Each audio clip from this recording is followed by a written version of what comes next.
ఆరోగ్యపరంగా కాకరకాయకు అధిక ప్రాధాన్యం ఉంటుంది. మధుమేహ వ్యాధిగ్రస్తులు విధిగా తినదగిన కూరగాయ ఇది. ఆగ్నేయాసియాలో అత్యధిక ప్రాచుర్యం పొందిన కూరగాయల్లో ఒకటి కాకర.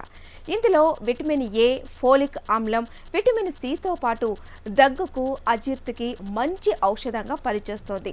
ఇంత ప్రాధాన్యత గల కాకరను పందిరి పద్ధతిలో సాగు చేసి అధిక లాభాలను పొందవచ్చు. పందిరి పద్ధతి సన్న, చిన్నకారు రైతులకు అనువైనది కానప్పటికీ ఎత్తైన మల్లు, ఫర్టిగేషన్, ప్లాస్టిక్ మల్చింగ్ విధానాన్ని చేపట్టి కూడా అధికాదాయాన్ని పొందవచ్చు. మరి కాకర సాగులో రైతులు పాటించాల్సిన మెలకువలేంటో తెలుసుకుందాం ఇవాల్టి మన నేలతల్లి కార్యక్రమంలో.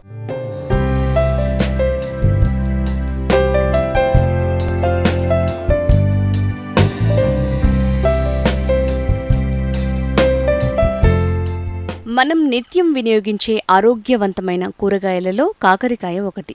వృక్షశాస్త్రానుసారం మొమార్డికా చెరన్షియాగా పిలువబడే కాకరకాయను బిటర్ మిలన్, బిటర్ యాపిల్ మరియు బిటర్ స్క్వాష్ అనే పలు రకాల పేర్లున్నాయి. భారత జాతీయ భాషానుసారం కరేలా అని పిలుచుకునే ఈ కూరగాయ పుట్టుక 14వ శతాబ్దంలో భారతదేశంలోనే జరగ్గా ఆ తర్వాత చైనాకు చేరింది. ప్రస్తుతం దీనిలోని ఉపయోగాలు కాకరను ప్రపంచవ్యాప్తంగా వ్యాపించేలా చేశాయి.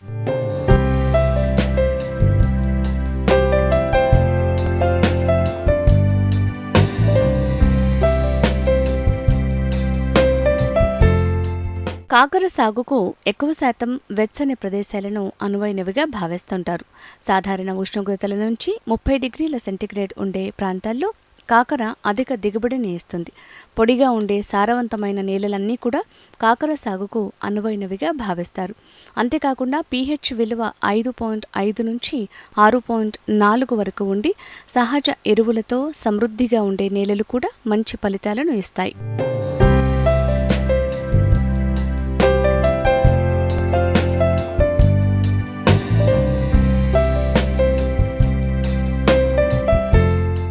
సాధారణంగా జూన్, జూలై, జనవరి, ఫిబ్రవరి నెలల్లో నాటుతారు. కానీ మార్కెట్ను దృష్టిలో పెట్టుకుని ఏప్రిల్, మే నెలల్లో నాటుకుంటే జూలై నుంచి అక్టోబర్ వరకు అధిక దిగుబడులు పొందటమే కాకుండా మార్కెట్లో మంచి ధర పలుకుతుంది. రైతులు తమకున్న నీటి వసతిని బట్టి మే నెలలోనే నాటుకుంటే చాలా మంచిది.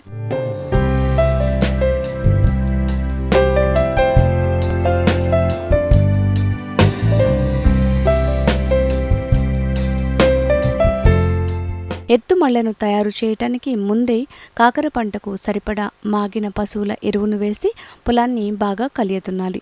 ట్రాక్టర్తో నడిచే ఆధునిక బెడ్ ఫార్మర్ను ఉపయోగించి 50 సెంటీమీటర్ల ఎత్తు, 1 మీటరు వెడల్పు కలిగిన ఎత్తు మడులను తయారు చేసుకోవాలి. ఈ ఎత్తుమడుల మధ్య భాగంలో లెటరల్ పైప్ లైన్ పరిచి దానిపై ప్లాస్టిక్ మల్చింగ్ షీట్ వేయాలి. ఎత్తుమడులపై గత పంట అవశేషాలు, రాళ్ల వంటివి ఉంటే వాటిని తీసివేయాలి. ఈ మడులపైన ఎకరాకు 1 టన్ను వానపాముల ఎరువు, 200 కిలోల వేపపిండిని కలపాలి.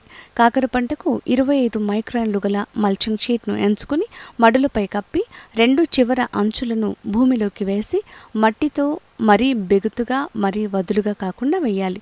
మల్చింగ్ షీట్ను వేసిన తర్వాత డ్రిప్తో మళ్లను పూర్తిగా తడిపిన తర్వాత రంధ్రాలు చేసుకోవాలి.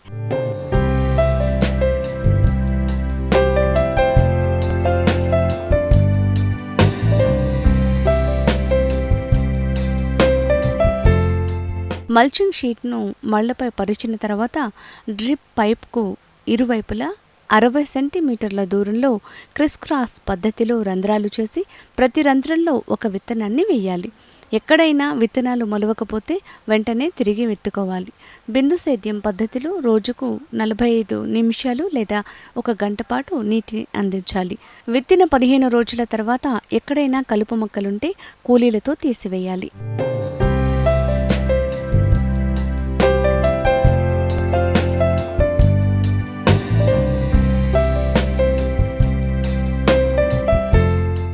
రెండు మళ్ల మధ్యలో కోనోవీటర్ను ఉపయోగించి కలుపు నివారణ చేయవచ్చు. హైబ్రిడ్ విత్తనాలు వాడితే అధిక దిగుబడులు వస్తాయి. నాటిన 55 రోజుల నుంచి 150 రోజుల వరకు సుమారుగా ఎకరాకు 16 టన్నుల దిగుబడి వస్తుంది. కాకర సాగులో ఆధునిక పద్ధతులను అవలంబిస్తూ చిన్న చిన్న మెళకువలు పాటిస్తే మంచి లాభాలు పొందొచ్చు. దీని సాగుకు పందిళ్లు వేసి వాటిపై పెంచితే మంచి దిగుబడులు వస్తాయి. కానీ చిన్న సన్నకారు రైతులైతే అంత ఖర్చు చేయటం సాధ్యం కాదు. వారు వీటిని విత్తడానికి ముందు ఎత్తుమళ్లను తయారు చేసుకుని దీనిపై 25 మైక్రాన్ల మల్చింగ్ షీట్ను కప్పి దానిపై గల డ్రిప్ పైప్కు ఇరువైపులా 60 సెంటీమీటర్ల దూరంలో రంధ్రాలు చేయాలి. ఈ రంధ్రాలలో విత్తనాలను విత్తుకోవాలి. తదుపరి డ్రిప్ ద్వారా నీటిని అందిస్తూ అవసరమైన మేర ఎరువులు, రోగాలను బట్టి మందులను తగు మోతాదులో పిచికారీ చేస్తే కాకర సాగులో మంచి దిగుబడులు సాధించి ఆర్థిక ప్రగతిని సాధించవచ్చు.